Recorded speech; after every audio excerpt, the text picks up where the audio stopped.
Voi vitja, kyllä tämä markkinointipäällikkönä on mukava olla. Varsinkin näin lomalla. Mitä hän tekisi? Lukisin tämän ranskalaisen muotilehden. Mutta mitä ihmettä, tässähän on meidän firman mainos. Tämähän on aivan karmea. Teksti poukkoilee ja värit ovat kuin Kemin vaakunassa. Voi vitja, tässähän pitäisi olla minun naamani, mutta ei tämä karvakasa tässä ole edes ihminen. Voi vitja! Bonjour! Bonjour! Minä olen tuo mahtavan muotilehden päätoimittaja François Ribouly. Jaa, miksi tämä meidän mainos on tämmöinen? Koska sen teki minun mummoni Yvette ja se oli halpa. Jaa, voi vitja, sinne meni siis rahat. Niin, minä ostin niillä 6 metriä patonkia. Nyt lähti järki markkinointipäälliköltä. Voi vitja, kaivan tässä liikelahjana saadun jatimatikin. Ja nyt kuole senkin paska ranskalainen Ribouly. Ai!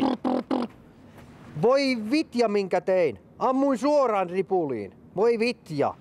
Nyt kyllä lähti järki. Twiu!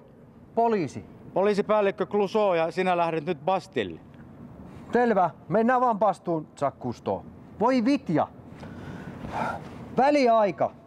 Cafe ole ja kiljutiini. Näin ei tarvitse olla. DMP on nöyrä markkinoinnin toteuttaja, joka kunnioittaa hyvää suunnittelua. Anna meille tunti ajastasi ja voitat laatuaikaa johonkin aivan muuhun. www.dmp.fi